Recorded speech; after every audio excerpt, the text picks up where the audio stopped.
Consistency is here for season 2 with our episodes. As always, Jarvis is here. Yeah, I'm Blake. And a new guest. Introduce yourself. Hey guys, I'm Joe. Nice to meet you. Thank you for having me. Joe? Love to see you, Joe. Are you a cool person or not so much? I think I'm pretty alright, man. Make an excellent guest. Appreciate it. Thank you. Joe's a good guy. Joe's been one of my good friends for about 3 years now. This episode, it's going to get spooky. Going to talk about an assortment of scary things. Oh, yeah. From ghost stories to pictures of Blake as a child. It's pretty scary. They're spooky, I tell you what. Seen a few of them. There is a picture of me. I was like a ghost for Halloween. I had like, the white shoe with the hole cut out. Looking like a part of the KKK? No. I didn't have a hood. I was just like, I like blacked out my eyes and had the white face paint and shit. I was looking pretty spooky. I was edgy. You know what's weird about like the way you see things as a child, how you see things as an adult? Yeah. Like there's a totally different hue of colors. Like, when you're going through your pictures and you can pick the different filters. Oh, yeah. And I don't know if you have the same thing, but a lot of people, this is like a common thing. All of their memories as a child is like a different hue, like a filter on life, like as you're an adult. And there's like science that backs up that you do see colors differently as an adult. Oh. Apparently it's more vibrant as a child, so you remember life differently. That's why things are more bland, Oh, as an adult? Yeah. That's crazy. Something else as a child, you seem to see more ghosts as a child. Yeah, we've talked about that before. I know I did. Mm-hmm. I haven't been seeing many ghosts as an adult. I'm pretty upset. I'm very happy about not seeing any ghosts. You don't want to see ghosts? No, ghosts are because I think I've said this before, but people don't scare me. I watch a scary movie and it's like a human that's the villain. That's too easy. Shoot them, beat their ass, done and over with. But a ghost, I can't fight a ghost in real life. What am I gonna do? I'm not fucking Dean Winchester. Especially when they start getting like demonic powers and stuff, like Constantine. Fucking possessing. They're drawing shit on the like. If I see some stuff floating around the house, I'm moving. I'm leaving. And then if it follows me, I'm probably just gonna kill myself. I was watching an old episode of like Ghost Hunters a long time ago. I remember, probably all fake, but I just thought it was the dumbest thing ever. This dude had been living in this cabin, and he had been hearing these voices talk to him, but remain just staying there. And they were having like whole statements towards him, saying like, "You slit your neck in the bathroom," and he just stays there, and he calls these people. Hey, I heard you hunt ghosts. I don't feel like leaving, but I'd like that to stop, I can't afford to leave, but I'm tired of this ghost telling me to kill myself. Joe, you ever seen any ghosts? Fuck no, dude. I would. Dude, I'm a big bitch. I'd cry. I've seen around 7 ghosts.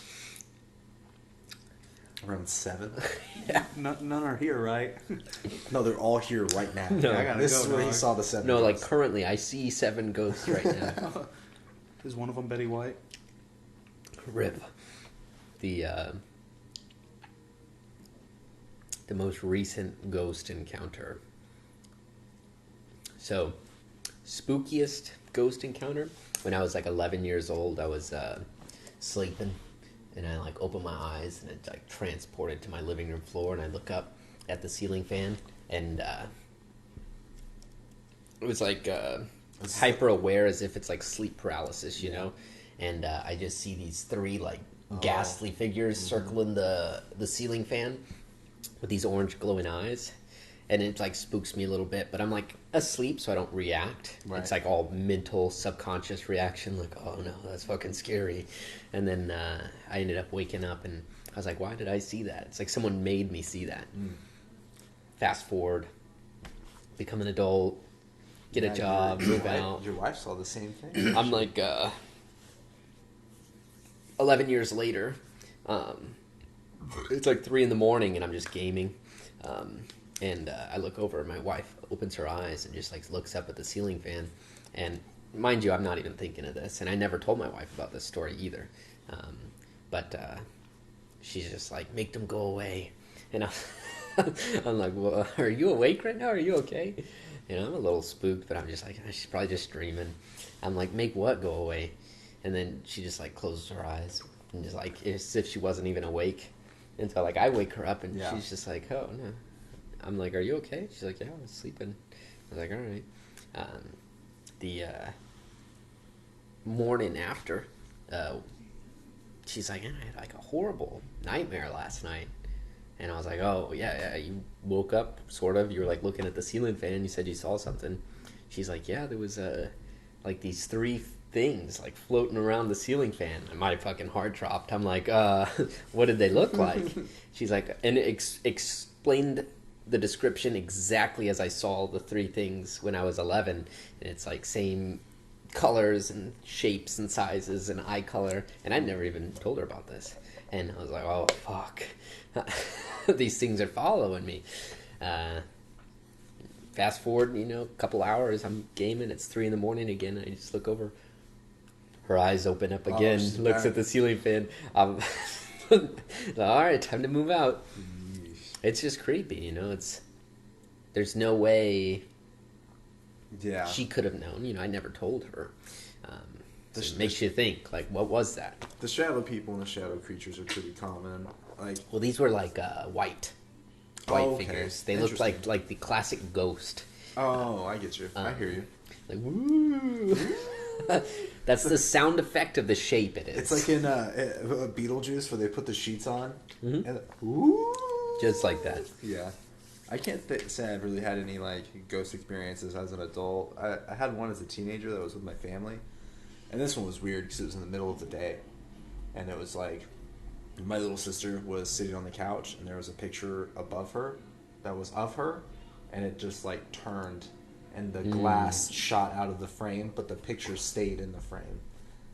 And I saw it, my sister saw it, my mom saw it. There's no exaggeration. There was no shaking. Nobody moved. We were sitting, we were talking, and the picture frame just turned 45 degrees. And the that's some spooky stuff. Yeah, and it stayed like that. It didn't rock. It just it was a very static, or not static, but a clean 45-degree turn, glass out of the bottom of the frame. The inanimate objects moving without any interaction is always scary. Wood grain, and how it's sometimes there's little images in it, right? Because it's the little black shapes on the wood can sometimes look like an image. Well, I had this wood bed frame when I was a child. I was 4 or 5 years old. One of my earliest memories, and I remember I was just looking at the bed frame, and I was just fascinated by the different shapes that the wood grain was making, and I'd seen this shape that looked sort of like a face with circular eyes and a big open mouth, and I was just looking at it for a while, and I was just locked into it, and it looked like it had almost moved a little bit. Ugh. And it freaked me out. I remember running to the other room. Mama, my bed moved. She's like, what are you talking about? I'm like, there's a face on it. I probably scared her more than I got scared. Yeah. It's scary when kids see stuff and they can't really explain it. You can see that they're scared. It's I don't know. I'm probably more scared than you are. That's my so the same little sister who had and the thing is about that picture thing is it was her sitting underneath a photo of her, and it's weird. Fast forward back to rewind to when my mom was pregnant with her. My mom was sitting on a bus or a train, or she was somewhere, and this lady next to her just grabbed her leg, and she was like, "You're pregnant with a girl." My mom's like, "Yeah," and she says, "She'll be kidnapped before she's 12." What the fuck?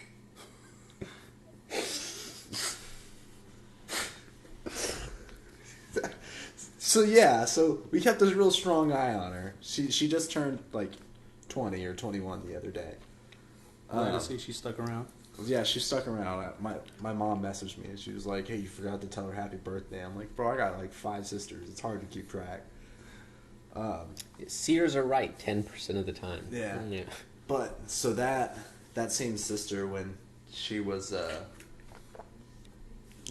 younger, like, and this is all secondhand from my mom, but she would just have like weird instances of walking up to a doorway and saying hi to no one that was there, or like I think she shared a birthday. That shit creeps me out. So she shared a birthday, and like I could be misremembering this story, but she shares a birthday with like some great aunt that we had or whatever, who has passed away, and my mom's like, say happy birthday to so and so, and my little sister got up and walked to a portion of the house like, and happy birthday, fucking like looking off into. Imagine kids with imaginary friends that take it like extremely seriously. Like I don't like it. I Yeah. don't like that at all. What if she saw the ant? What if there's a ghost there? Well, so there's like a big theory that the reason why kids are so much more sensitive to the spiritual world and seem to see so much more than adults. A lot of people are like, well, adults will, just realize what's real and what's not real. And so, kids just don't know, so they, get lost and start to think it's crazy. But there's a theory that's, we're more naturally sensitive to this thing, but because we ingest so many different like chemicals and stuff, it suppresses our way of thinking, and it almost like blocks off the chemicals in our brain that allow us to see some of these crazier stuff. So when you take like psychedelics, it just reopens what your brain could already do, and that's why you start to see things again. I was just about to say, we suppress like the pineal gland or some shit like that. Because I've mentioned before that some animals, I want to say like lizards, their pineal gland has like a visual receptor. So, do you know what the pineal gland is? I do not. I really don't know much about it either, but I know that it makes DMT in your brain. Okay. Or in your body somewhere. Yeah, naturally occurring substance, and then when you take it, there's a common theme that people are always seeing these extraterrestrial figures. Yeah, or like these like half animal, half human type creatures. It's serious enough that the government literally tested subjects where they would inject people with tons of DMT and LSD and then see what would happen. And MK Ultra was wild. Yeah. And that probably wasn't even the only one. No, they're always doing freaky stuff. Oh yeah. There's all kinds of weird government theories and myths and stuff. Mm-hmm. You ever heard of the Philadelphia experiment? I don't think so. There was a ship called the USS Eldridge. This was during, I think, World War II, and they had figured out how to transport an entire vessel, like teleport it from one location to another. And the myth goes that it had appeared in Norfolk, Virginia after being in New York like a few minutes earlier. And but when they went on to the ship, the entire crew had been dismembered and fused into the ship itself. Oh, fuck. And so the government just covered it all up and stopped using that technology. That's interesting. That's worth looking up just out of curiosity's sake, because it's an interesting story, like whether or not it's even close to being real. Yeah, there's some weird stories out there. Well, speaking of weird stories, let's get into our ghostiness or spookiness. You gonna start, Joe? No, you know what? I was actually gonna let you guys go first. Oh, come on, you gotta participate a little bit. I mean, I'll participate. Right. Just I'm bad at talking. Okay, well, Jarvis. All right. So the fun story for sort of like some people might use as an explanation. Oh, okay, I know why people see ghosts. It's people using tricks on other people.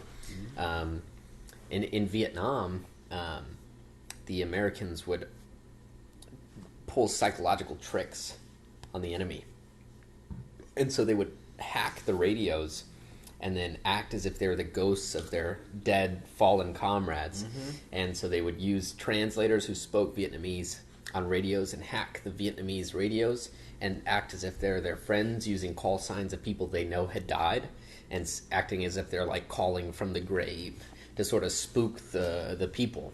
And it is apparently a very effective psychological tactic, and made some groups of Viet Cong like retreat or completely surrender because they were so scared. Thought that was interesting. Yeah, that one's I've heard of that before. It's pretty fucking spooked. Can you imagine like just hearing your dead friendo come across the net?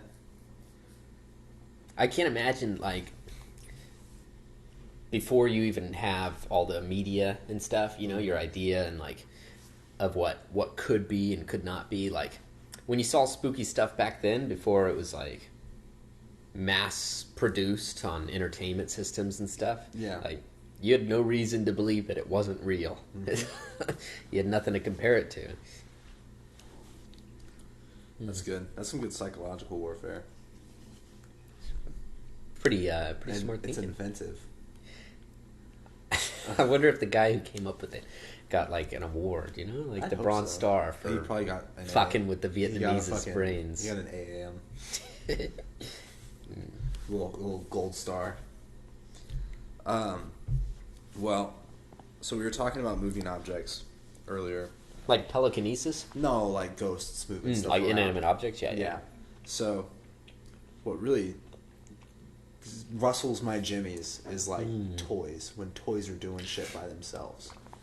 Whoever's idea it was to put audio devices on toys, I think Oh, should get shot. Yeah. Not only are they super annoying, if they ever go off script, I'm killing myself. Like, Wasn't there an issue a while ago with Elmo, with those little talk Elmos doing that? Like, I don't know. I have to look that up. I'm pretty sure a while ago, or a good while ago, like Elmo dolls were supposed to like say your name or something like that, but there was like one or two of them like making like threats or whatever, or telling kids to like go kill themselves or Let's something. fucking Could you imagine? You're just like your kids playing with their Elmo doll, and it's like, hey, little Blake, I think you should go jump out of your window or run into traffic. You know. Elmo thinks you should jump off the ledge. You know what? I'm gonna look that up, man. I Okay, remember Elmo. something like that.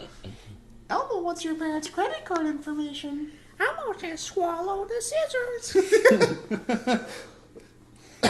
Well, I have a story that has to do with toys moving around and toys with audio stuff not doing the right thing. all right. So there's a house in Atchison, Kansas, that has been referred to as the Sally House, and we'll get into that. House was built in like the 1800s, I think, and I think it was like a family of doctors that lived there for a long time, or a doctor.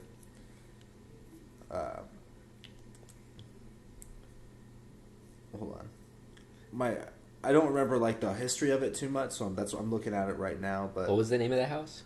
so it's called the Sally House, built in the 1800s, and it was built for Michael Finney, whose family would live in it, and for generations until about 1947. 4 members of the family at different times throughout the years died of natural causes in the residence, and a lot of people lived there basically throughout the years. Like, it was just kind of a normal house. But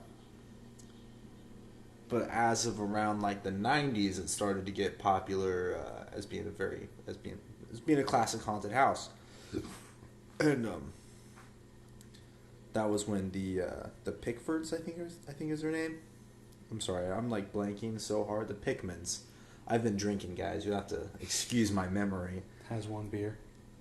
This is I've had more than one. You were there, boy. But anyway, So what happened at the Sally house? at the Sally House. Well, the Pickmans move in the 90s. And they're like a young couple. I think they have a new baby, or the wife's pregnant, but it's Tony and Deborah Pickman. They move in the 90s and pretty quickly find that there's some spooky stuff going on. And basically there's just this little girl who's showing up, and she's wearing this old-timey little dress, and she says that her name is Sally. And Deborah, at first, is really not scared. She's like, a ghost? That's badass. And she's like, this little girl just wants a family. And starts, like, yes. chilling out with her. And there's, instances of cold spots in the house, lights flickering, objects moving around, like your classic, like, oh, I think there's a ghost here, honey. Up until about when the birth of their child was. And then things start getting a little weird.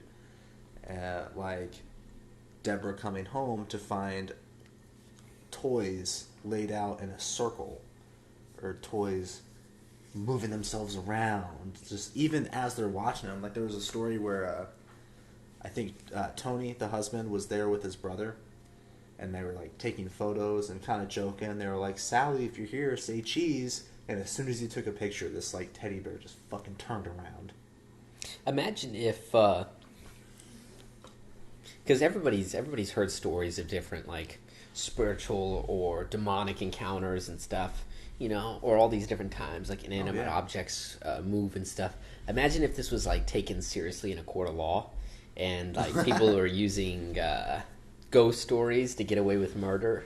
Yeah. It's like, no, Your Honor, like you don't understand. Like that knife just literally went up and stabbed the lady across the room. But or on the other hand, like that actually happened. Like, how do you get away with that? Yeah, I mean, it's like do you think there's someone in jail right now who literally witnessed a ghost kill someone in front of them? Imagine if we had cops, but cops that were like exorcists, and they like it's like kind of like Ghostbusters, They like come in and they fucking like arrest these ghosts. Like you're going to jail, ghost jail. I was always spooked out. I saw Signs really early on as a child, and the one scene there's he looks into the TV and it's turned off so it's reflective, and he sees the alien in the reflection. At that point I was so young that like permanently scarred me, so I was scared of reflections. Anything that had reflective capabilities like a mirror or anything that would show reflections, I would just like refuse to look at for the longest time. Jeez. I was sure, I'm like, I'm going to look in this mirror and there's going to be a fucking 17-foot tall fucking clown with tentacle hands behind me. I definitely don't look at anything reflective at night. If I'm like walking through my house or anything and it's dark, I don't look in mirrors. I don't look at windows. Keep my head down and I fucking sprint. You ever like wake up in the middle of the night and you just see like a figure in your room? Yeah. And it's pretty clear. It's a person. And you're like, no, please just rationalize this. It can't be. It's my jacket. You close your eyes and it's like still there, maybe it's just closer. A little closer. Oh my god! Like, and then like you turn on the light in the morning and there's like a jacket, but it's like in a different part of the room, and you're like, no, it was definitely that. You're trying to convince yourself. That's like we were watching this movie Lights Out, and there's like this ghost that was literally thinking of that. Yeah, there's this ghost that can only move in the dark. And there's like this in the very beginning. There's this woman who like turns out the light of this shop that she's closing, and you see the creature like standing in a doorway, and she's like, "What the hell?" Turns the light on, it's gone. Light off, it's there. Light on, and she does this like 10 times. Yeah, it's like back and forth. It's kind of funny. And then she fucking turns the light off again, and it's like right in front of her face. Jump scare got Blake. Oh yeah, that movie fucking gets me. It's a fun one. But with the Pikmins. So they stayed there for a while because, like, I'm pretty sure they just couldn't fucking really afford to go anywhere else. And, like, once their first son was born, like, it was almost like Sally wasn't a fan and would leave the lights in the nursery on all the time. Was, like, mold was appearing on food for just randomly. Just all around being weird. Fucking, there was one night where things had gotten like extra spooky, and they were like, I gotta fucking leave. So they go to stay at their parents, and I don't know what exactly happened that night, but as they're leaving, Tony, the dad, feels like a burning pain on his back. They get to the parents' house, and I'm gonna show you guys these pictures, and they find these scratches all over his back and chest and stomach. I have heard of a couple of stories like that where people have had actual like physical injuries from nothing that ever happened. It'd be some spooky shit. You just wake up, you got a fucking slice in your shoulder, and you had a dream about some alien like cutting your shoulder open. Like, yep, I was probed. I think I'd cry. They brought like a medium in, or like a psychic, to get an idea of, and the psychic thought that Sally was someone who just wanted to get attention from the family, So they like kind of tried to adopt Sally as their little ghost daughter. What the fuck? Yeah. Yeah, You fuck you that. could say that on the mic. You don't know Bro, whisper. that's some white shit right there. Yeah, yeah, and I mean, so they're like white blonde family. Yeah, I Typical. believe it. Yeah, and then it's that the white girl who's like, "Oh, ghosts are so cool. I love ghosts." And Yeah, nah. so they try that, but things don't really go that well, and it's kind of like an Amityville type thing where fucking Tony is like, having nightmares of seeing weird shit and the dolls getting set on fire, and he wants to kill the neighborhood cat and weird, things that aren't natural. They end up moving out after living there for about 2 years. They still live in Atchison, Kansas today, just like 2 blocks away from the house. No one lives in the Sally house. Now, what's interesting about the Sally house is there is no record at all of there ever being a Sally living there. Ever. There are a couple, like, theories or urban legends. I think the most popular one is that this little girl named Sally got rushed to a doctor that lived there in, like, late early 1900s, I think, and that had like appendicitis. And the way the story goes is that the anesthesia didn't take, or it didn't have enough time to kick in. So as she's getting worked on, she's in pain, and then she dies, and haunted the place forever. But there's no record of it. It's just a story.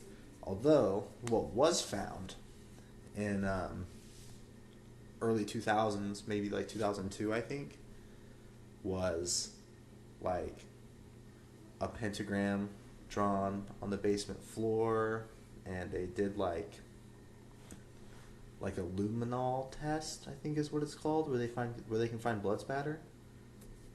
I'm not sure. I have no clue. But they found like a bunch of blood in like one of the closets, like evidence of like blood in the closets, and like occultist satanic symbols fucking that were like hidden and shit. Let me look at it real quick. I grew up near a haunted house. It was in my neighborhood, or at least that was the childhood, the little childhood friend group story. Yeah. It was one street away from us. I'd lived at this house for like 7-8 years. I was like 10 years old when I first moved there. Yeah. And we had a good group of friends we used to hang out with, back when kids hung out outside. So literally every kid in that neighborhood, we would all hang out together. But the last house in the neighborhood, the theory was that it was super haunted, and I thought it was interesting, and so obviously I just thought that was like some fake story, that people would just making up. Well, anyway, someone had moved in there, and literally lived there maybe a month or two before moving out, and I don't know about you, but nobody buys a house just to move out of that house 2 months later. So I thought that was strange. I'm like, all right, maybe this story has some like merit to it. So I'm like, I want to dive deeper into this childhood mystery of mine. And so I'm asking my friends who came up with this story, I'm like, where'd you even hear that this house is haunted? And they're like, well, everybody knows that it's haunted. Like, nobody ever stays there longer than like a few months. I had one friend, he's like, I've lived here my whole life, and nobody's ever lived there that long. And apparently, like, the first people that lived there, they'd all killed themselves at the same time. What? I was like, oh my goodness.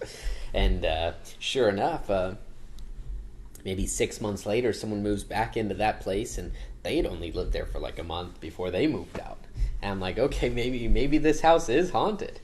And it was maybe another year or so had passed by, and nobody even moved into this house anymore. I'm like, okay, you know what? Maybe it is haunted. Yeah. Well, me and my brother used to hang out in the woods around those houses all the time. We had a little, like, camping thing we would do. We'd go out and stay in the woods, which was already spooky. Like, we used to, like, go explore, like, abandoned, like, old people homes and stuff, which got kind of spooky. But we're out in the woods late at night. It was probably, like, 2 in the morning, and the house, the supposed haunted house that we knew nobody lived there, the back porch light turned on. We like looked at it and saw it turn on. Was it one of those like motion detector ones? And we think it was a motion detector, and we seen someone on the back deck.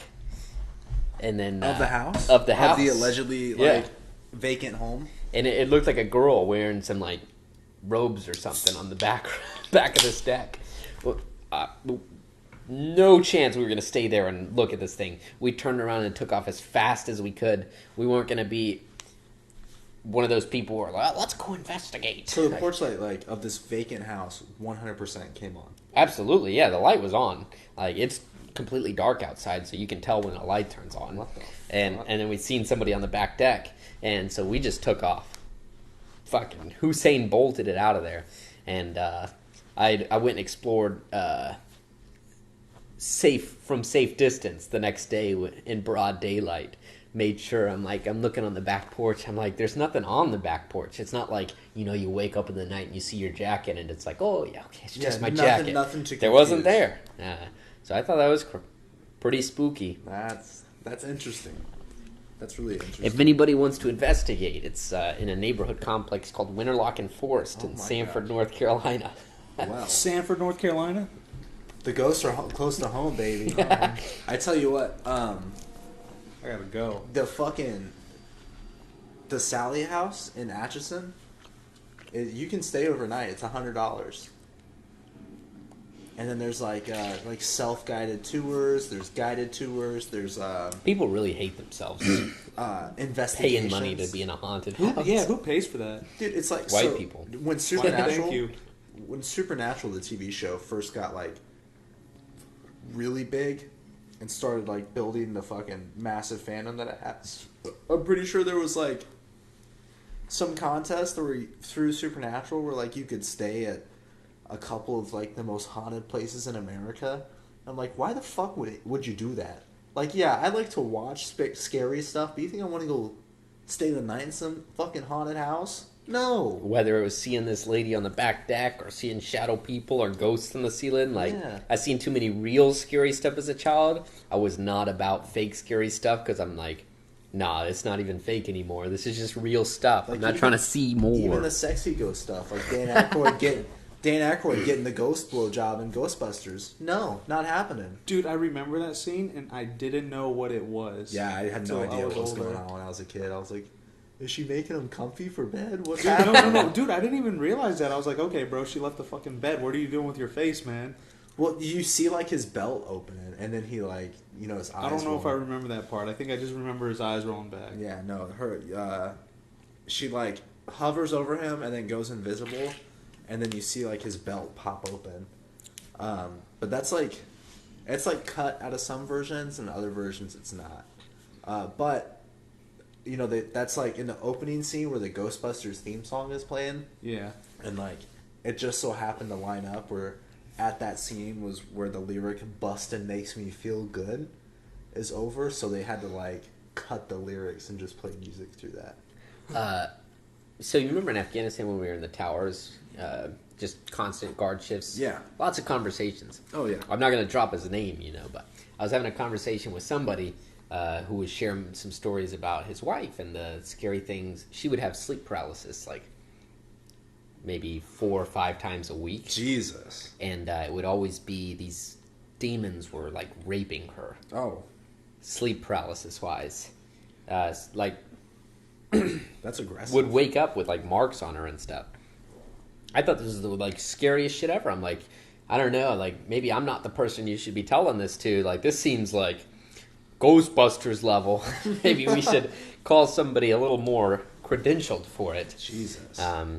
I just can't imagine having to go through something like that. I've had sleep paralysis once, and it was the most stressful thing I've ever had to experience. But to like be taken control of, like by a demon. Fuck that. That's from Rosemary's Baby shit. Some what? Rosemary's Baby? Who? You ever seen Gives a Rosemary? fuck. I'm listening. Go ahead. That's it. He's not coming back. All right. What's your thing that you did research on, Joe? I picked Mothman. However, I want to piggyback to the Elmo thing. Okay. I found there's not much to the story, man. I looked up the article. It was 2008, and this Elmo doll. That was a spooky year. 2008 was weird. I don't remember 2008. But the Elmo doll the kid's name was James, and it was saying "Kill James." What the? Yeah, and I think it said it a few times. The kid was like 2, first of all, and that's really all to the story. I don't know. I wanted to look it up because we were talking about Did they that kind like of Financial compensation. I want it now. well, so Elmo started. What I was reading was the parents changed the battery in the doll, and whenever they put in the new batteries, that's when it started saying like "Kill James." You know, and It's on, Elmo. yeah, We're on. yeah. The manufacturer, the only thing they did was like offer a replacement doll. What the fuck? Could you imagine? You get that goodness. second doll. Oh, and you it- got and a it, like, haunted Elmo? Let me just replace it with another Elmo. And We're it's so on- sorry to hear that your Elmo's threatening your 2-year-old child. Here's a Would you like voucher for another? another doll. Could you imagine though the second doll comes up worse? Says some like Oh yeah, it says some whack shit. Like really off the wall kind of shit. You gotten rid of my Elmo friend. the new Elmo like smokes cigarettes and puts them out on you. Oh, dude, that would suck. Instead of Chucky, it's Elmo. There's little fucking red furry creatures chasing you down the street, singing a song or whatever. I really don't get it with all these kids movies and cartoons where they're like trying to personify like creatures and animals and stuff, give them their like own human lives and stuff. Like, when did that become a thing? Like, why is it so normal? It's Like, always been a thing. Like, it makes Mickey people Mouse. feel so much like more sensitive towards like hunting and stuff because they think like animals are just like humans because they grew up watching all these cartoons where animals are like living their little human lives and stuff, and it's like, that's not actually happening. Yeah. They are just animals. Like, whose idea was it to be like, what's weirdest to me is when the animals in the cartoons have like their own animals. Yeah. And like those animals, it's spooky to me. Yeah, it's like Mickey Mouse. Yeah. He has a pet dog, but then his best friend is also a dog. Like, what kind of fucking mutilation is that? The pet dog is probably like disabled in the human equivalency, and they fucking put him on a leash and pull him around It's like- everywhere. It'd be like having somebody with like Down syndrome as a pet. This is my friend Pluto. The Goonies. Hey, The Goonies had, what was his sloth? Yeah, there you go. Yeah. Hey, you They guys. just fucking kept him locked away. With that Superman strength, Yeah, Like he's his- a good guy. like his Babe Ruth. He's a good guy. I didn't get like any of those movie references that he made though, like what the "Hey You Guys" is from, and then he like slides down the sail on the sword or on the knife. Like those are all movie references Yeah. because he just like they With that TV, in yeah. front of a TV. I don't think I could ask for a better life though. Go ahead, chain me up in front of the TV. Nope. I'm gonna Clockwork Orange you. I'm gonna pinch your eyes open, force you to watch stuff. Like what? I watch everything. Yeah, exactly. Whatever. Talk about the Mothman. Let's go. I picked Let me hear it. I love this shit. I picked Mothman. It was a story that came about in the '60s, I think to be exact, 1966. 66. Pick up sticks. Pick up six. Okay, all right. 1966. It was 2 grave diggers, I believe. They were they were digging up some shit in a graveyard. I don't know if they were digging a hole for a dead body or digging up a dead body. That's where you fucked up. Though. That's You're what in a grave diggers graveyard. do is they go dig up dead bodies, check on, make sure they're still there. Hey man, how you doing? You need another beer? He's still dead. And yes, that was the first sighting of it. Fuck. But ever since then, he's been like spotted countless times. Yeah. I think it only went on for like 10 years, roughly. Mm-hmm. That may have been wrong. I think it ended in like '76. That was the last sighting.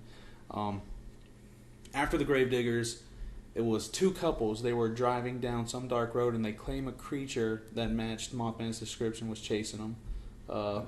Red eyes, like 10-foot wingspan, Yeah. tall, black.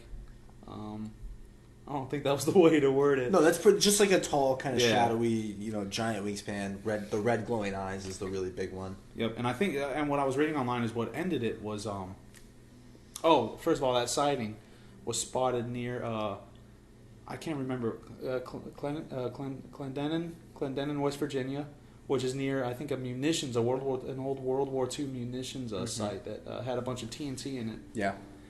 And I want to say that's like where people were thinking where Mothman came from was like some. How do you put it? Blake, help me out here. I don't know what you're trying to Fuck, say. dude, I don't know what I'm trying to say either. I didn't. Gay. Huh?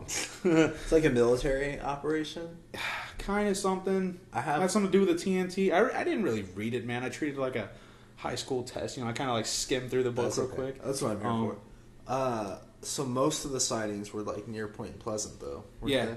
Yeah. Well, it says the first sightings were near Point Pleasant, which I think was near that TNT area. Yeah. I think the biggest thing, though, with Mothman was the Silver Bridge incident, which was in '67. They lost like 30 people died or 40 people died. The bridge collapsed or whatever. It was investigated later. Apparently it was really just like a faulty eye bar. Yeah. That really made it. But allegedly, like, wasn't it like the Mothman was like dropping hints or sending messages? And... Yeah. A lot of people believe that the Mothman was a benevolent, type of creature. It was either he was. A lot of people believed him to be that, or they also believed him to be like the one that brought the death. You know. Yeah.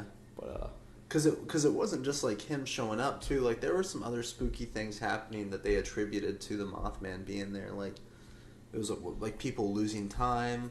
I could be wrong. Like people losing time or just like repeating days. Like the same thing would happen at the same time of night.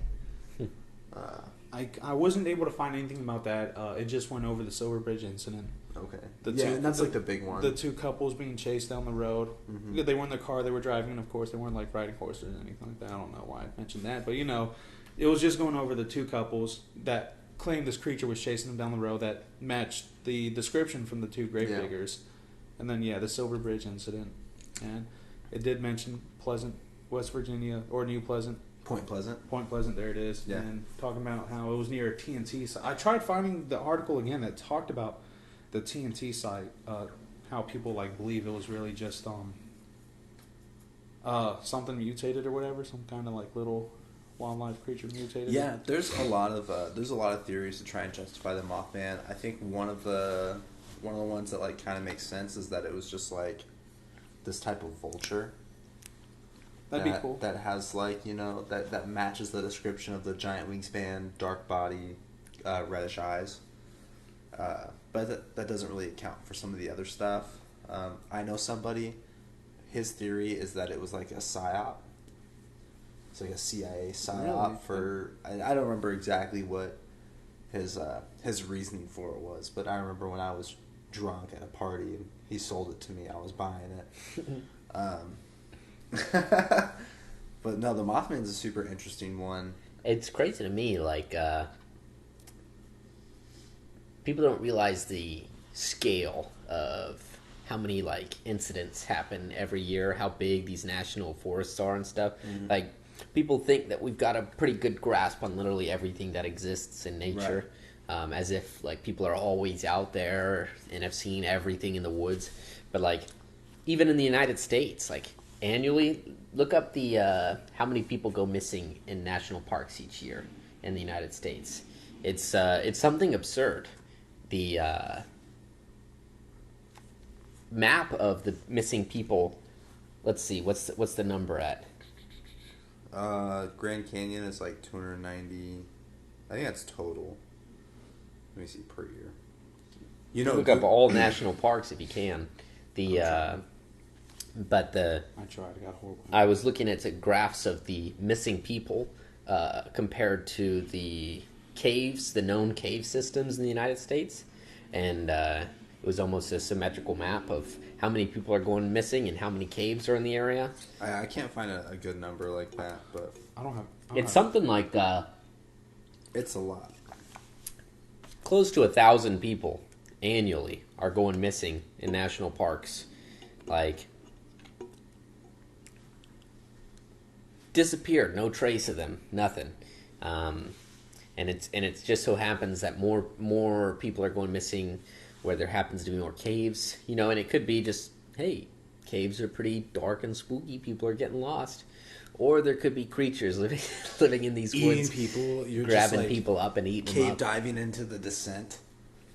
Oh my gosh! Imagine, you know, like there's some sort of human feasted creature that just so happens to live in caves. And Yeah. every time people go cave exploring, Jesus. it's like, there's our dinner.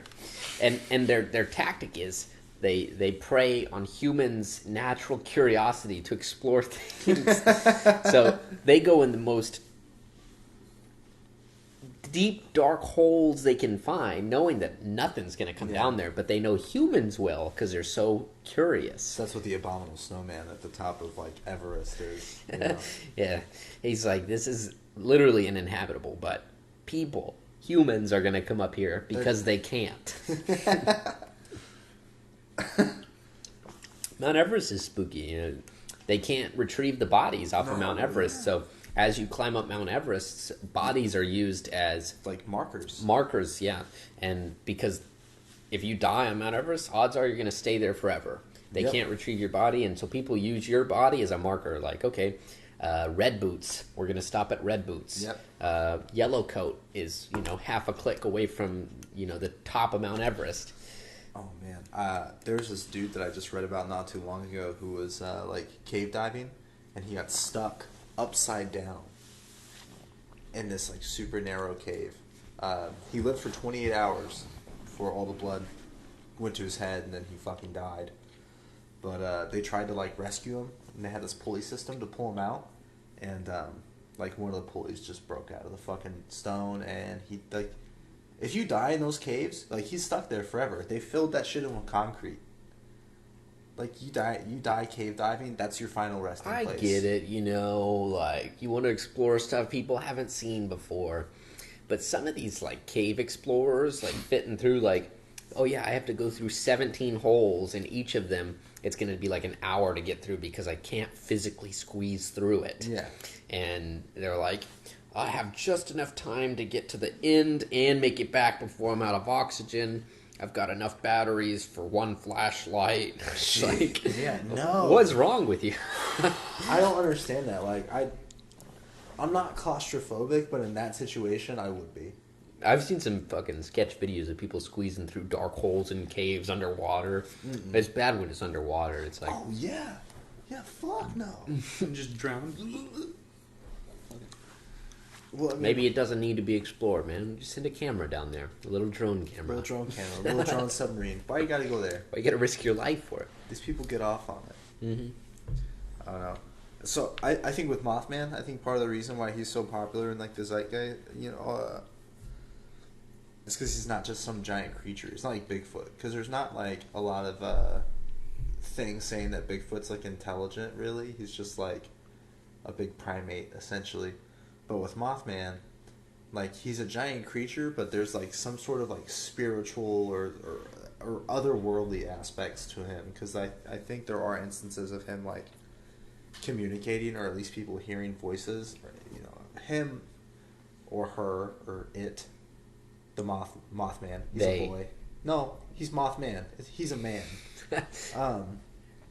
But there's like some sort of knowledge to him and his story, and I think that's why he's so popular, is because he's not just some dumb creature. He's like an entity. He's otherworldly and all like not Everybody all always asks, where is Mothman? Nobody ever asks, how is Mothman? There is a Mothman statue in Point Pleasant.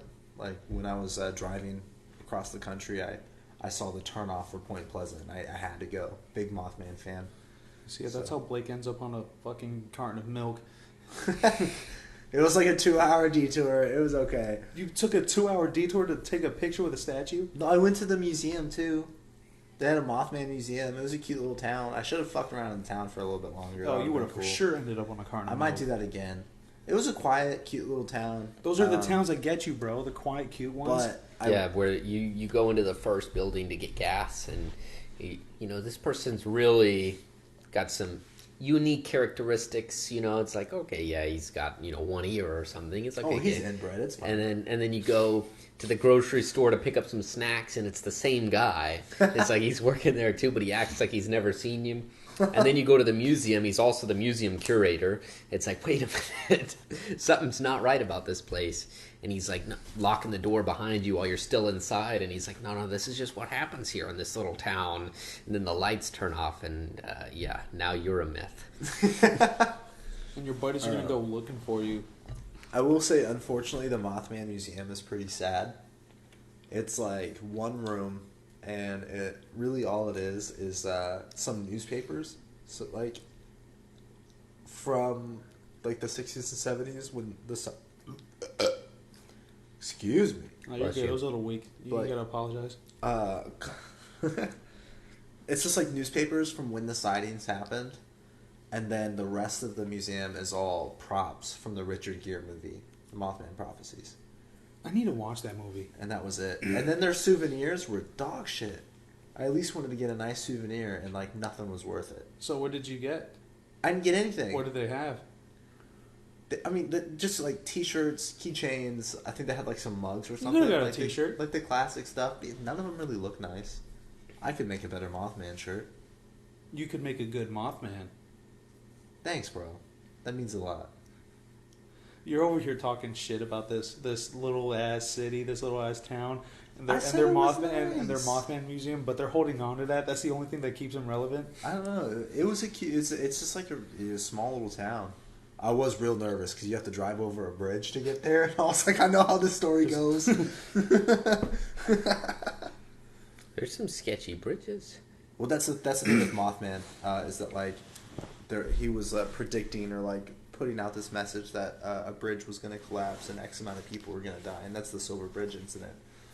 And then, sure enough, the bridge collapsed and people died. Mothman's perpetuated by this small town in order to get enough income for these people to get by.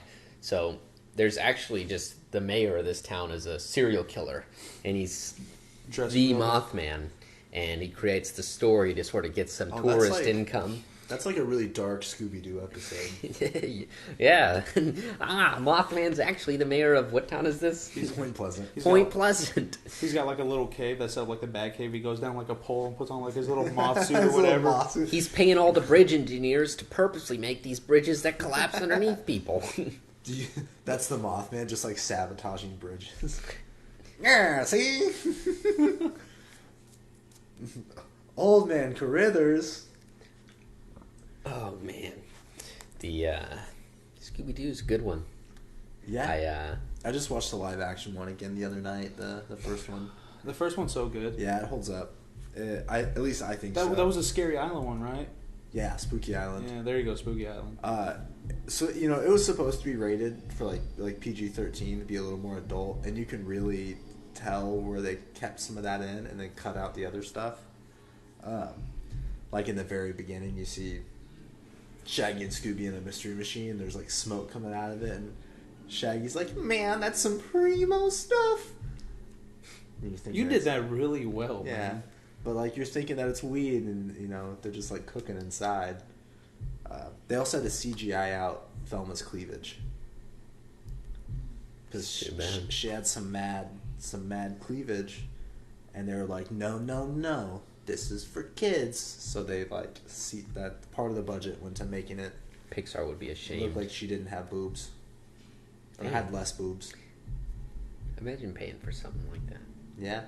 There's another movie. It's called Call Me by Your Name, and it's about like two men doing stuff together, but part of the budget went to CGI and Armie Hammer's ball sack out because he was wearing these short shorts, and his ball sack slipped out, but they just kept going, so they had to CGI it out.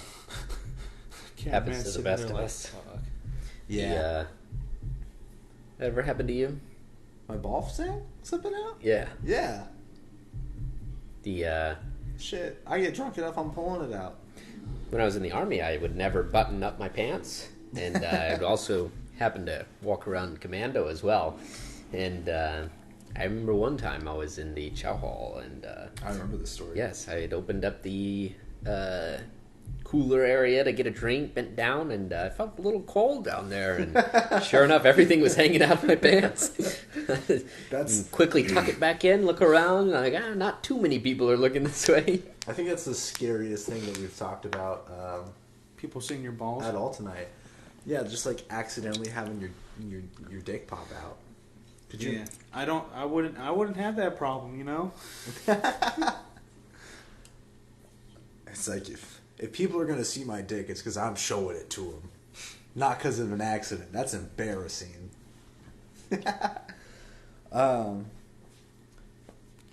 Well, I thought we would have had some more ghost things. I mean, we can pick like off the top of our head other things. Go La Llorona, right? The crying woman. Oh yeah, I tried watching that movie. I The enjoyed Conjuring it. one. I couldn't get into it. Really? I mean, I love. It's the Elmo, most recent but- one, right? Yeah. I No. enjoyed it, man. Is that the one where it ended up like they were in the backyard with the pool? I didn't finish it. You didn't finish it. No. What are y'all's deepest fears? What would be just the worst situation for you to be in? Ghosts. Dude, I'm already in it, man. You know how much child support I pay? Seems more like just like a shitty situation, not like a scary situation. What would be your worst scary situation? Nah, being around a ghost, especially a ghost that like if I can see it and it looks just fucking spooky, like the jackal from 13 Ghosts. That guy's terrifying. He's in some jumpsuit and he has like a bird cage over his head or something. I don't know. Scares the shit out of me. Or if it's like a little girl and she's like singing like fucking songs from the 1800s and coming at me. The scariest things for me, and I think I've said this before on a podcast episode, but it's spooky. The traditional scary monsters aren't very scary. It's the ones that are like make noises that shouldn't be made. That they're not scary noises. They're just out of the fucking world.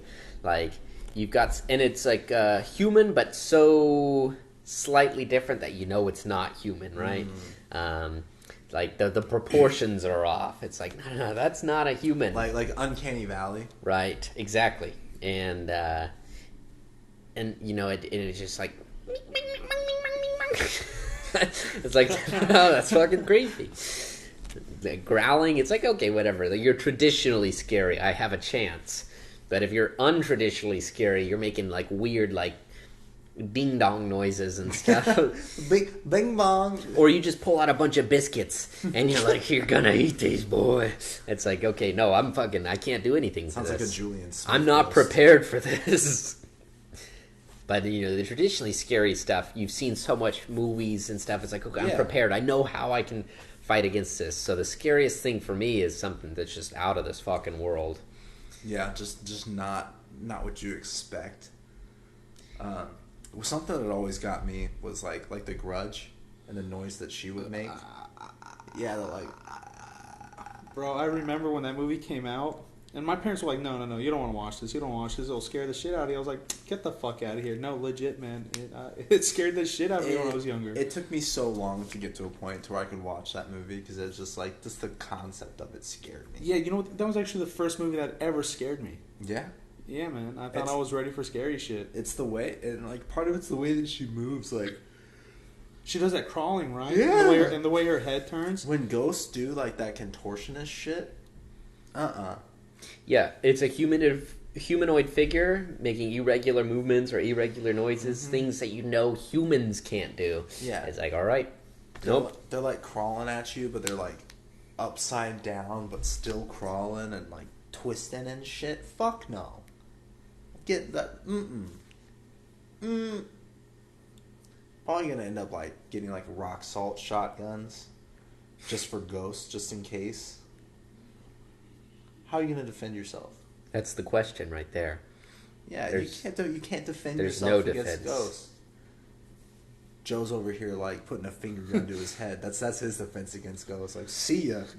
But that's see that's you don't even know. Like, say it is some spiritual shit, you know? It's like no, now it was trying to get you to kill yourself because then you go to hell where it's got more power. It's like, Picture no, that. I've No. brought you to my plane of Picture existence. this. This is how I'm gonna fight a ghost. This ghost's gonna come at me.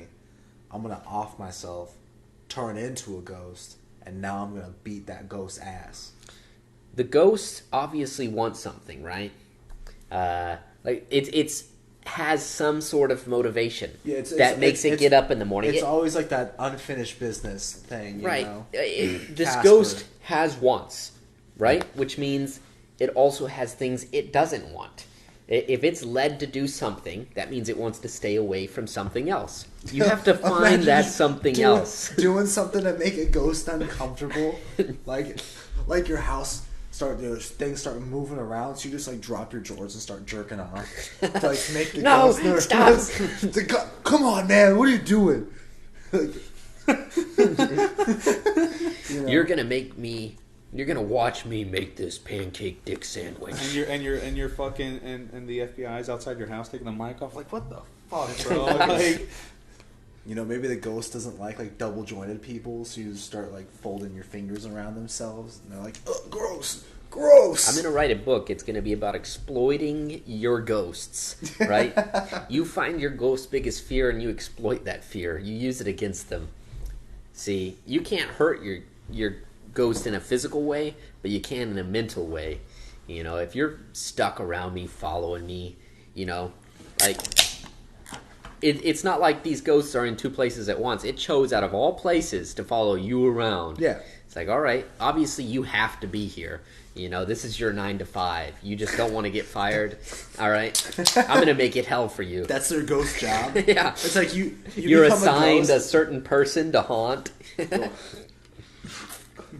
Oh God, Jerry's on his 500th haunt. This guy's killing it. No wonder he gets all the good jobs. I don't get it. He does this thing with the chains. I just don't get it. I try. I can't rattle him the same I'd way. like to imagine ghosts as salesmen, as car salesmen. You know, there's that one guy who's just got the thing. He's got it. You don't know why he's got it. It's like And in a ghost world, that's the ones that are getting movies made about them, like The Conjuring and stuff. They're like, Oh man, my I have haunted over 600 people since the 1500s. I don't have one movie about me. I just can't get it. you think it's like Monsters Inc. or whatever? oh my God. It's set up like that. They got like doors or whatever. It's like, all right, man, today you got Blake or you got Jarvis or like you got Joe. It's like, oh, come on, man, I always get Joe. Like, It's like Randy here's our top ghost for the past 25 years. This guy had The Conjuring made after him and the Amityville Horror. He's doubling up. The Exorcist, inspired but close enough. That's an idea right there. Open the door, it's a Twitch streamer. Oh, fuck, this guy doesn't do nothing. they got a ghost university or whatever. He just keeps trying to like turn his mic off. Like, oh, really getting you now, aren't I? Ah. Throws mic away, gets a new one. Damn. That's oh my God. Fucking A. If I had $1 for every time I came up with a good movie idea. I'd be in debt. That's a good one. That's a real good one. But yeah, so like, what do you think of different like cryptids and monsters, like not ghosts but actual alleged living things that live like throughout the world? I know for us here in America, like we have Bigfoot, who is around like the Pacific Northwest. There's a recent rise in popularism of this new thing of all these creatures who live in Antarctica, right? Because you know you've got your traditional cryptids like Bigfoot, the Thunderbird, Mothman, Chupacabra, the Loch Ness Jersey Monster. Devil, Loch Right. Ness Monster. These are all your traditional ones. What's the Jersey Devil? It's pretty much just that. It's just like this creature that is around New Jersey. I don't really remember that one too much. Yeah. And he's like the Jersey Devil isn't like, you know, some spiritual entity allegedly like Mothman is. It's just something that had sightings in the area, so they created their own like cryptid. Yeah, just like kind of a big creature. But Similar to the Mothman in appearance, I believe. But anyway, so you have your traditional cryptids. Right. Well, there's a rise in new creatures. This time it's an entire class of creatures. equivalent to humans. There's these theories being built up on Antarctica because of the secrecy surrounding Antarctica and the fact that you can't just go vacation in Antarctica. Well, why would you want to just go vacation in Antarctica? That sounds fucking awful. Right. Some people just like the cave divers, Oh yeah. If I can't see it, I need to see it. I don't care. They just need to see everything. Fair. And on top of it, there are some secrets, like Google Earth censors parts of Antarctica. Like there's whole 80 square miles of censored spots in Antarctica on Google Earth. We must go. They're like, why? And there's Admiral Byrd was one of the first people to explore Antarctica. Supposedly, they find his journal, and it's talking about this this giant entrance in Antarctica to this entire underground city of these aliens that have been the ones that have been flying the UFOs around Earth, and they're living there. And supposedly, the defense agencies of all the governments because Antarctica is split between a bunch of nations. They each got their own portion and sort of split it up, and they created this treaty that nobody gets to live there. Supposedly they're all in on this information, and so they're trying to they have like an agreement with all these beings here. Hey, we're not gonna come here and mess with you if you don't mess with us. To even further the conspiracy theory, the defense director of Canada, Modern Times, the one that had recently retired, has come out and said that this is all fact and that he's been in part of the meetings with the aliens or whatever that live there. And he was like the defense director for Canada for like 17 years. And he's throwing his fucking name on the line. He's like, no, like, this is real. We talked about this on one of our last podcasts too, along with like that CIA guy who was saying similar stuff. Yeah, and so, I mean, the CIA, obviously, you can read their documents that have been released to the public, have taken UFOs as extremely serious. They've been studying it since the 50s, and they're like, nope, we don't know what it is. We just know it's not humans. I'm looking at Antarctica on Google Earth, and it doesn't look to be very censored. Yeah, so if you zoom in, though, and you look at different spots, you'll find, like, big whiteout spots and stuff. And yeah, well, a lot it's of all times, covered too, in snow. I bet it's white. No, so it'll be like a square of complete white. It's, like, obviously photoshopped. And then other parts, too, it's just copy and pasted.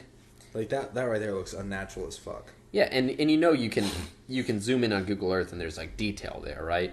Yeah. Like you'd be able to see actual land here because you can get up to like what you would see from like 50 meters away, right, in most places on Earth, and you're going to Antarctica and you see like, oh, okay, there's all these like random spots. Oh yeah, like this. Holy shit. Okay. And it's like, okay, so what is that? So why is that censored? We must go there. That is an actual like you can see just the difference in color. Even weirder, if you try to venture to Antarctica on your own civilian vessel, the military will apprehend you. There was recently some people who took Admiral Byrd's discoveries extremely serious and wanted to go see for themselves what Antarctica was all about. And all of them were arrested before they even hit land. Wow. There is... Now, do you think, is that under the guise of like a safety thing or just like a don't fucking go here thing? There's so much secrecy, it's like, who knows? And so much Antarctica is censored that there's even web pages about why it's censored and all the different times people have tried to reach out and figure out why. Holy shit. Google's official response to why it's censored is they said, well, it's all white, so there's no reason to take pictures of all of it. Even though they have literal pictures of the rest of the entire Earth. Like if you go look at Greenland, which is also all white, it's a lot less censored. I'm going to Greenland right now. Yeah, zoom in there, see what you see. The service is loading slowly, but Greenland is not having... Now there is an interesting place in Greenland though. We actually went and built these military facilities underground in Greenland. The United States did. Back in the 60s, I believe.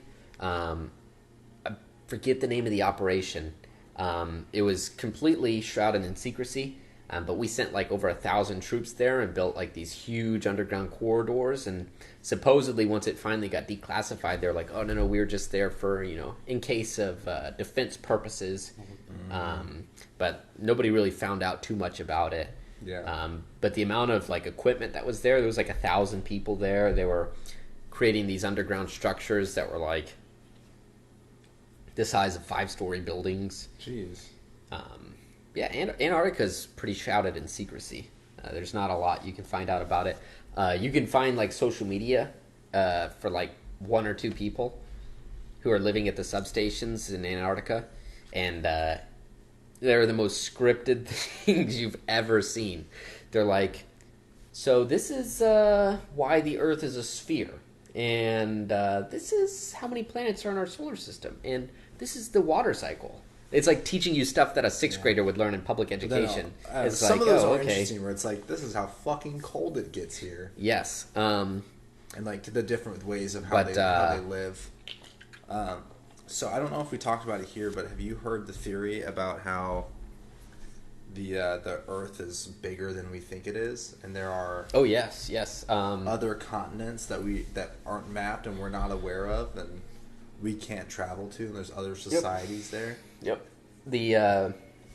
I've heard that one there. On top of that too, and this one is something that is almost not theory.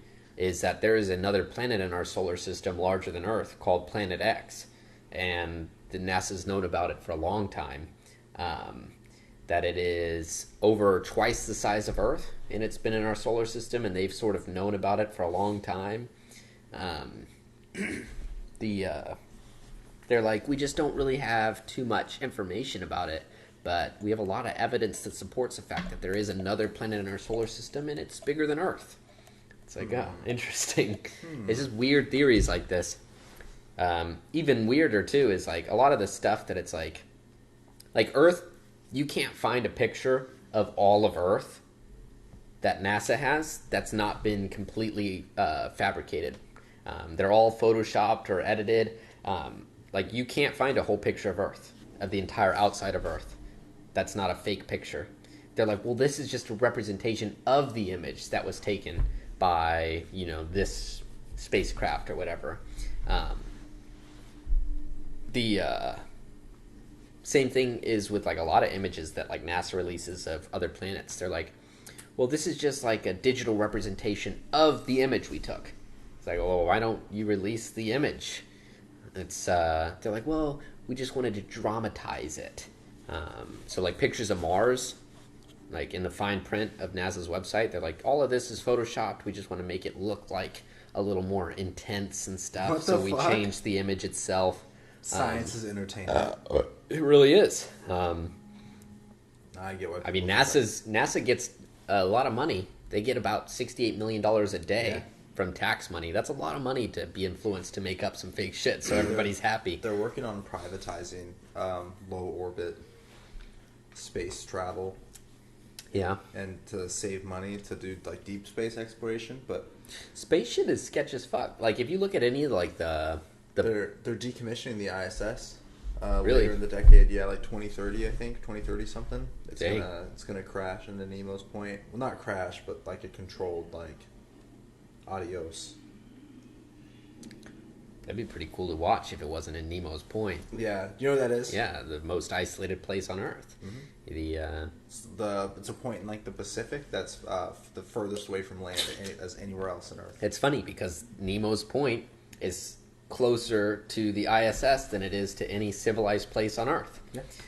And so It's also like the space graveyard. That's where they crash. Like that all makes the shit. sense. Makes sense. But yeah, so like Google Earth, that whole that's just stitched together. There's no real pictures of all of Earth. The theories that say that it's bigger than it is and stuff, like, they have some validity to it. Like the fact that there's not actually any pictures of all of Earth. It's like, okay, maybe it's something. Why are we being lied to? Suspicious. It's the ghosts running NASA. Atlantis never fell. It's the ghosts. That's See, who runs NASA. the ghost headquarters where they're running their operations are right outside of the picture of Earth. They've got their own continent out there. Well, that's ghost That's the headquarters. thing, is we're not living on Earth. We're living on the ghost of Earth. Yeah, I've seen some theories about the size of Earth where it's like Antarctica is actually a wall of ice all the way around all of the known continents, and then there's just continents and continents and continents past that point in every direction, and Earth just goes on for like a super fucking long time. And I mean, if you look at the aeronautical maps, maps that pilots use to navigate from continent to continent, they actually do have Antarctica stretched around the outside of the map. It's basically the map that flat earthers say is flat Earth is the map that all pilots use to navigate from point to point. It's weird. There's a lot of strange stuff when you look into it. It's easy to make fun of because, everybody's taught the same thing in public education. Flattened out. Which they flattened the map out. Who knows, You have to talk to a pilot. I think it's funny. I don't pretend to know any of this. It's just interesting.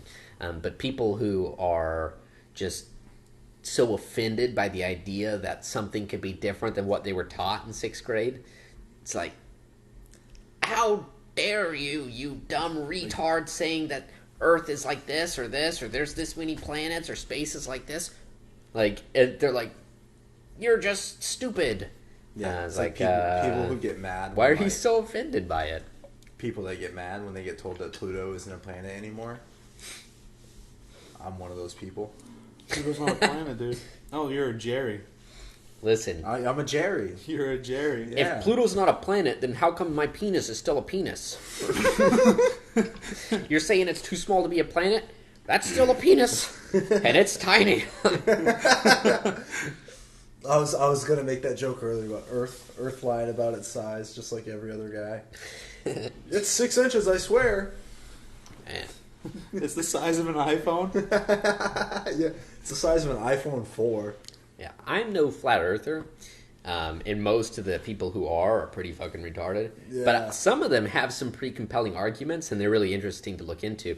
I mean, science. Anybody who actually enjoys science enjoys some sort of argument to what is the known fact about our world. Yeah. Science itself is just discovering what is and what isn't.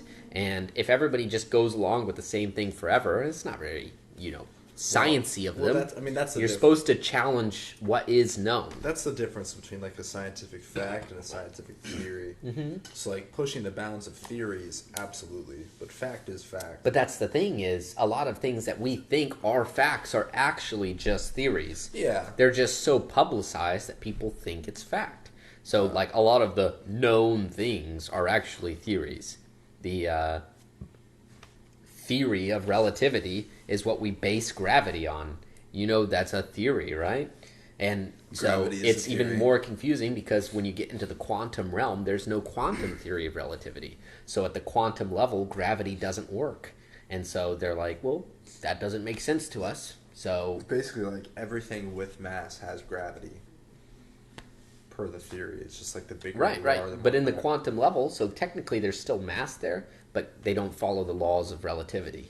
And so they're like, Yeah. okay, so that doesn't make sense to us. Also, at the quantum level, there's reaction based on observance. Mm-hmm. So the world reacts based on what you're looking at. So quantum molecules will change their Could you- route of travel when you look at them. Could you imagine, like, if anything is not being viewed, it just acts erratically?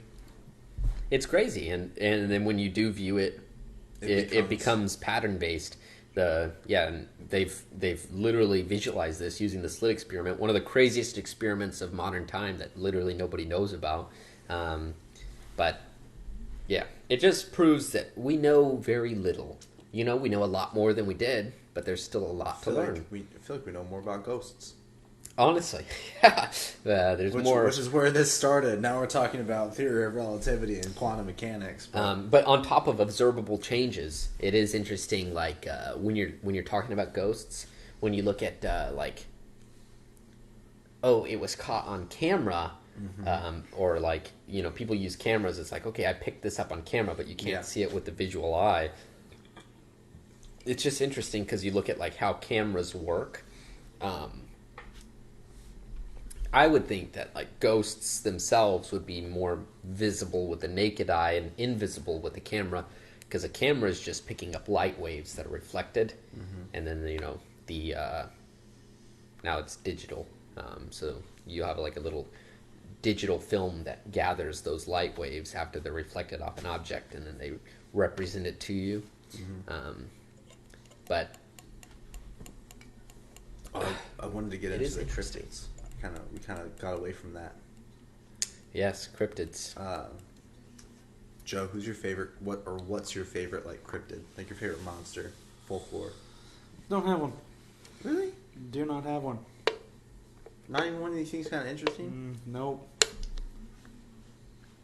Mine is, because I've seen it, Thunderbird. The Pokemon? No, it's a cryptid. It's a... Do you know what a cryptid is, Joe? I do. I was trying to make a joke. Yeah, no, so one of the cryptids is the Thunderbird, and it's a bird that has like a 24-foot long wingspan. It's mainly seen Washington, Oregon, California area. I used to live in Washington, and I saw a bird Pacific Northwestern of a fucking incredible size that yeah, we've talked would about have this. been perfectly classified as Thunderbird. So, me and the Thunderbird go way back. Do you we think hang it's out. like do you think it's like a Native American thing? Because I know that like there are tribes up there, or something to do with their spiritualism. There's even sort of stories and written documents from like Native Americans, like in their own little version of history that they've written down. They talk about hunting what we sort of know as pteranodons to this day. What is a pteranodon? Pterodactyl is another word for it. Oh, okay. It's a dinosaur bird. There's Native American texts that talk about them hunting pterodactyls or pteranodons. And they even have in some of their cave drawings like pictures of what looks like visually accurate pterodactyls that they hunted, which I think is interesting. Yeah, I mean that kind of goes to like back to our season premiere. We don't know a lot about history. Yeah, most of it's just fucking made up, and a lot of what we base history on is like a single story from one time period, and that's what we base all of our knowledge on, the entire period or an entire civilization. Totally out of context. It's like, oh yeah, we found one tablet of written information about an entire civilization, and then so it's just sort of like guesswork. It's like finding one Facebook post Yeah. from the entirety of All the right. 21st century. So Susie, who is a sophomore in high school, said that she's going to get down with the girls tonight. And this is all we know about America. And so this is sort of what we've gauged their civilization is like. It's like, okay, that's kind of bullshit. They liked to get together and then squat. They were a social group, Get for sure. Yeah. Thunderbird was dope. Bigfoot. I never did a whole lot of research into Bigfoot. I know one of my high school teachers was like a big Bigfoot guy, and he was on the TV show. Oh, yeah? That, like, was Finding Bigfoot, Yeah. is that what it was called? Yeah. That's pretty cool. I think he was only like a size 10 foot. Bro, you telling me I got bigger feet than Bigfoot? Let's go. I think, don't quote me, man. I think I read something on the internet. Hey, that- if he would... Nah, he couldn't have been size 10. That's average. Oh, If he no, was, bro. if he was Oh, Bigfoot, no, at bro. least size 11. I don't know, bro. Yeah, Bigfoot more like average foot. Oh, my goodness. Misrepresentation. I always thought Bigfoot and Yeti were the same thing, just living in different places. No, Are I'm they not? I'm in the same boat.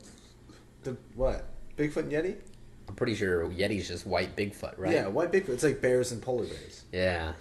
That's the thing. Like, Bigfoot is the grizzly bear, and then Yeti is like polar bear. Now, my wife said she saw Bigfoot. Interesting. She lives... Well, she's pretty small, so everything's Bigfoot. Right. She ran across this guy at size 15 shoes, Bigfoot.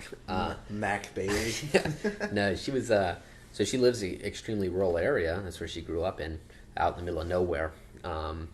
And she was leaving the home of her mother's out in the middle of the country in North Carolina. Right. And long driveway, no, not many lights. And she just, which is a story of in itself, about how you sort of know when things are looking at you. Mm-hmm. Well, she got that feeling, where you just know something's watching you. She looks out of her window and she sees this tall humanoid figure covered in hair looking at her from the woods. She said she just felt like she didn't know what to do, frozen, but definitely like a fight or flight response, and was able to function enough to drive away as quickly as she could. Mm-hmm. But she's dead set, 100%. You talk about Bigfoot, she's like, yeah, I saw whatever Bigfoot was.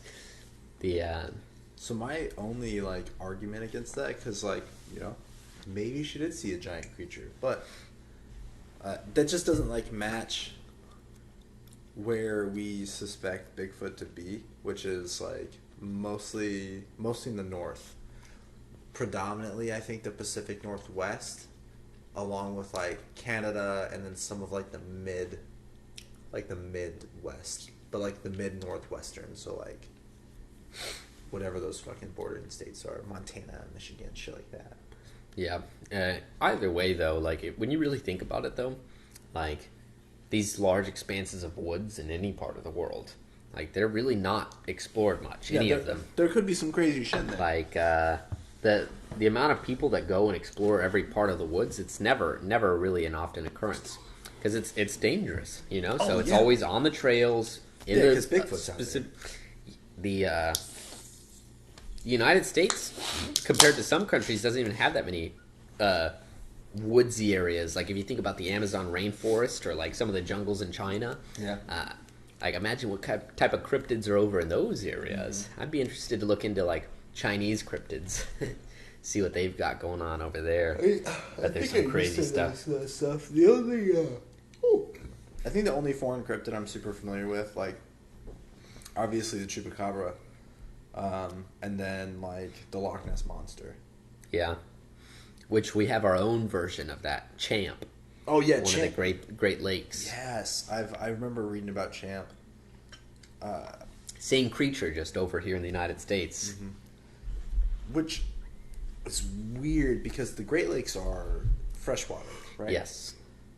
Now, Loch Ness is saltwater because it opens up into the ocean. Yes.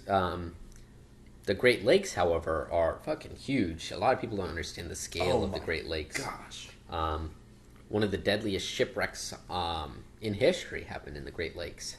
It was the largest, one of the largest shipping boats ever built. A mystery to this day. I forget the name of the boat. But very shortly after its construction, ended up sinking. And this was in the 80s. It wasn't until 2001 they found one body. Jesus. But I think it was close to 100 casualties. They don't know what caused it to sink or anything. But they can't find the ship or nothing. It was Champ. That asshole. Yeah, fucking Champ. Great Lakes are huge. One of the Great Lakes, I think it's Lake Erie or something. It's close to 600 feet deep, close to 500 square miles. Yeah. That's a lot of water. I think I could be wrong. I think Lake Superior has enough water that if you were to just spread it over the continental United States, the whole country would be covered in a foot of water. Yeah, I wouldn't be surprised. A foot of water. They're fucking huge. You can't see the other side. When you look at those lakes, it's as if you're looking at a fucking ocean. They're like little freshwater oceans. Yeah, massive. They have tides and everything. Fuck that. It's actually where a majority of all the fresh water comes from in the and you're gonna tell me that Western Hemisphere. There's not spooky shit living in there? There's no way we've explored the whole thing. And then so with Loch Ness too, and I'm sure it's a similar thing for the Great Lakes, is that there are cave systems. Mm-hmm. There are obscene amounts of I was cave watching systems. a documentary about them trying to find Loch Ness, and they had a bunch of radar detectors on little like submarines that covered the entire base of the lake of Loch Ness Lake, and they covered the entire lake, and they're like, okay, so yeah, there's no sign of it. However, there are deep cave systems that are about the same size as the lake itself that we can't really track all of them. Yeah. Like, oh, okay. It's insane. And I'm pretty sure Loch Ness is so deep too. Like, you fit like the Empire State Building in it? Something like that. Like, it's nuts. Water be crazy, bro. And the ocean's wild. Yeah. Spooky stuff in the ocean. Like realistic mermaid sightings and stuff. I don't know if y'all seen those. They're creepy as fuck. We talked about mermaids today. We were talking about mermaids the today, sightings, about how though. fucking terrifying mermaids are. Yeah, no. Like, Joe, tell us how fucking terrifying mermaids are. Pretty fucking terrifying, dude.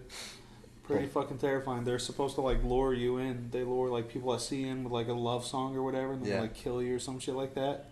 And me, my fat ass, bro, my fucking desperate ass, like, yeah, you know what? That's alright. I can fuck with this, man. I can get down with it. And then I'm fucking like floating in a body of water. It's like that dumb fat fuck. He wanted to get his dick wet. Look at him now. Well, the dick Dead. is wet. You in the water. Yes, sir. You right. But yeah, no, I was I don't know. I've always been fascinated with like the real story behind mermaids and how like scary they're supposed to be and Oh yeah, and shit like that. because it ain't like some aerial shit, dude. Imagine if we couldn't edit photos, and when you saw pictures and videos of stuff, you knew it was real. The worst thing is like, Photoshop is so advanced, and so like you never know when you're seeing something if it's real or not, which sucks. Because, I mean, I don't know. I've seen some videos of, like, supposedly, like, these real mermaid sightings. They look creepy as shit. It's like, who fucking knows if it's real or not? Well, I think part of the mermaid stuff comes from, like stingray skeletons. And thinking that they look, like, kind of humanoid. And they're okay. I like that. No, I like that. I can get down with that. that. That's where, like, a lot of old, like, myths come from. And again, like, this touches on, like, our rationalization thing that we were talking about on the premiere. But, like, you know, dragons or monsters were all just, like, you know, like dinosaur bones that was found. And they're like, oh, there had to have been dragons.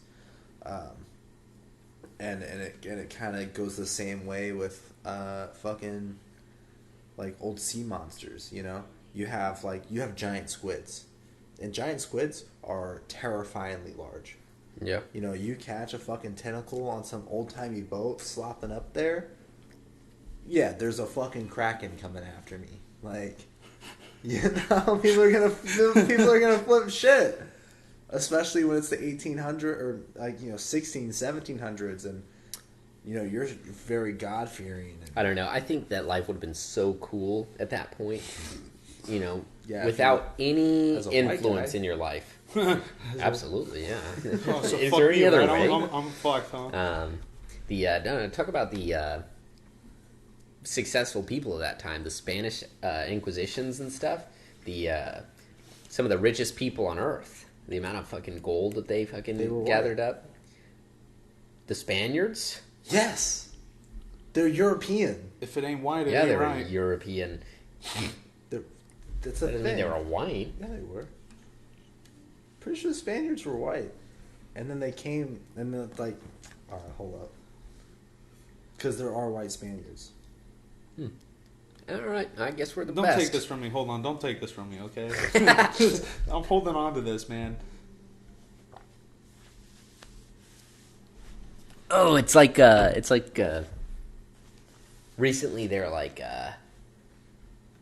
saying how Asian people aren't people of minority anymore or people of color. They're equivalent to white people. That was like one of the And stories. I'm sure, like, in this country, yeah, they're not. They're like, you don't get to be counted as minorities. You have the same white privilege as white people. Oh, even though they make up the smallest minority in the country.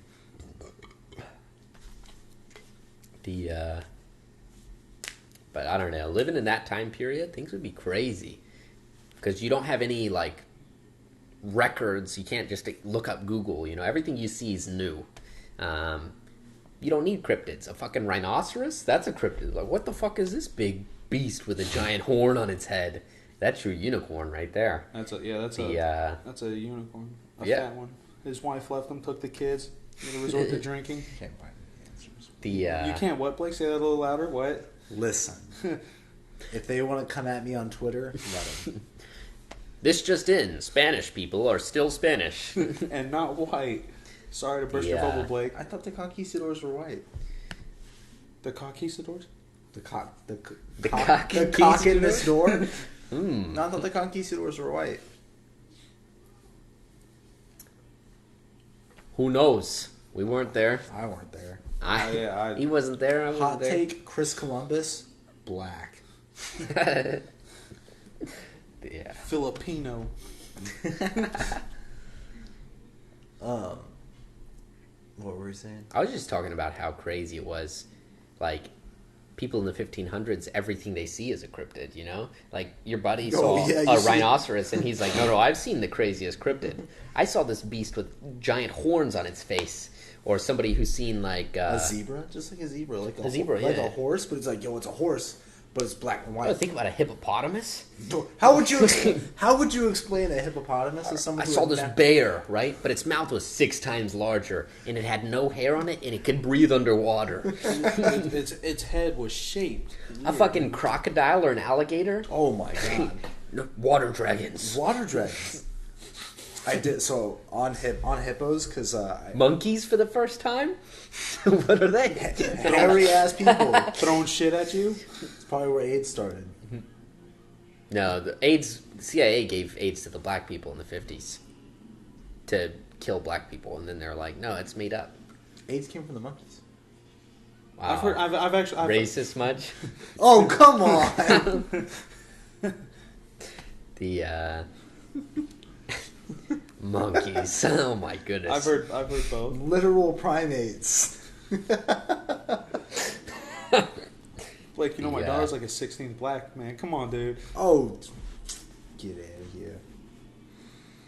I'm gonna tell her this later. I'm like, bro, Blake thinks you look like a monkey. No, stop! Now we're gonna get canceled. Do you guys see all the Joe Rogan stuff? Yeah, Dude, I don't know who that is. The N-word Joe Rogan. I don't know who that Well, is. You ever watch Fear Factor? I've never seen Fear Factor. You ever seen the UFC? No. I've never seen a boxing... I'm sorry, it's not boxing. A mixed martial arts match in my life. Have you watched anything on YouTube or listened to anything on Spotify in your life? So, YouTube, it's paintball-related videos. Spotify is just like a bunch of Paramore and Dance Gavin Dance. Have you ever heard of the Joe Rogan experience? I've heard Bartel talk about it. Have but you I heard don't- of DMT? No. Joe Rogan invented DMT. Joe Rogan invented DMT. I guess he has said the N-word a lot on his podcast, and So the big thing right now is the fact that he had 2 scientists on that were talking bad about the COVID vaccine. no, the N-word thing is what's popping off right so, now. COVID vaccine was last week.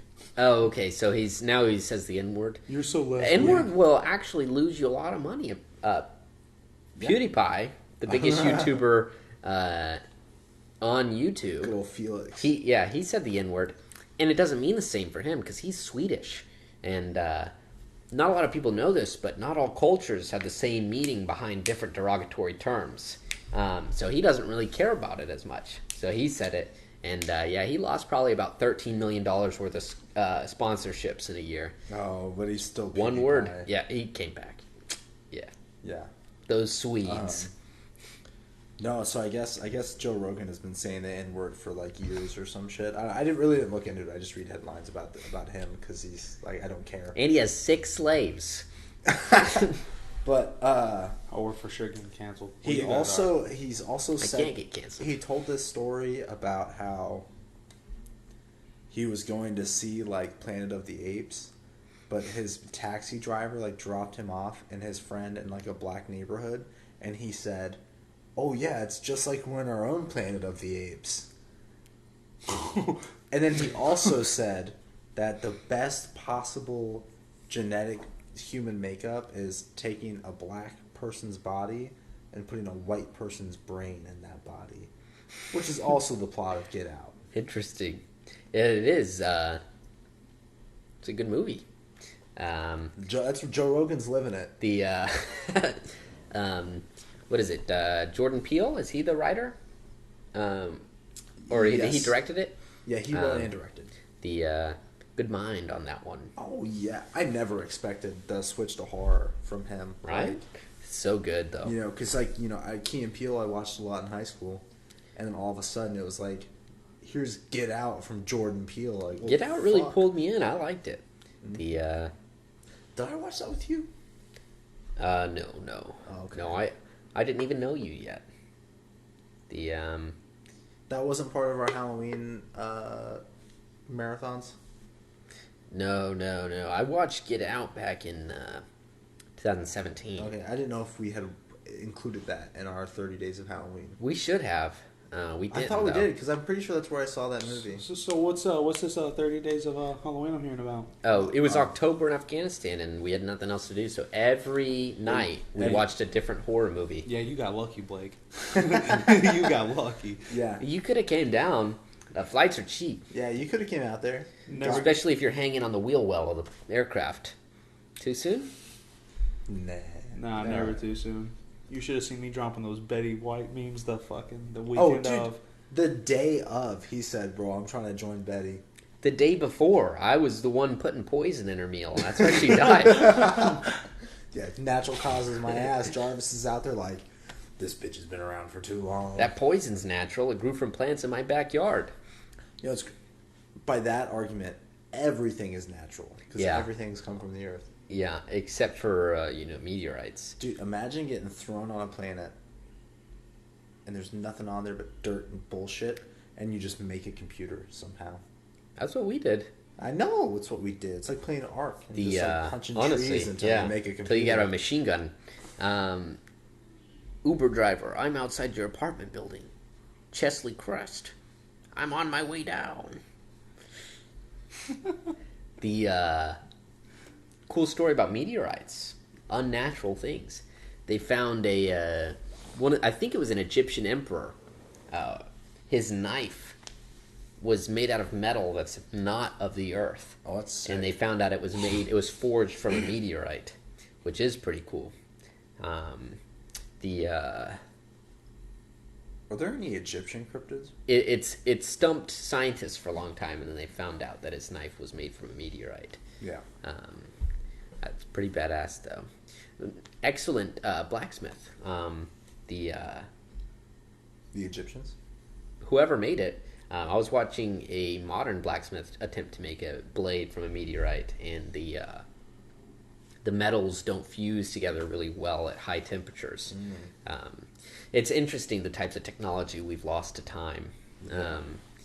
But without distraction, these people back then, that's all they did. That's their whole life, Like engineers back then, like building stuff, that's literally their entire life. Or blacksmiths, that's whole life. Like, who's surprised that they found out better methods than we do now when we spend about 18 hours a day on Pornhub and the rest, like listening 24. to the Joe Rogan Experience. Like, I spend every hour Oh, of yeah. the day And on then the Pornhub. assholes, like the 5 assholes out there that listen to us, too. 24. good for them. Yeah. 24. We- Your last video had, I think, 24 views. Season 2 is doing better in the early release views and watch period times. So, listeners out there, we appreciate you, and we're going to be doing a giveaway of D's Nuts, and the 5th like to every video will receive D's Nuts. I tell you what, if you like and comment, we'll run a contest. You can go on a date with me. If this is our most loyal listeners, if anybody has listened to this point in this episode, if you write in the comments what next episode's going to be about before we record next episode, we will make next episode whatever you write for. You can pick the There it is, the yeah. category. Tell us what you want an episode to be about, because as anyone who listens to this know, we don't have a consistent theme. We just have different topics constantly. Or if you want us to revisit or go more in depth on a previous thing, because that's kind of how we set our episodes up. We have one where we touch on a lot of stuff regarding a certain topic, and then maybe we'll come back to another episode and really dive further in. I'd say give us ideas for guests, but we can't have famous people, so we'll have another friend come by. It's a good time to end it. This has been episode 3. Bing bong. Thanks for joining us.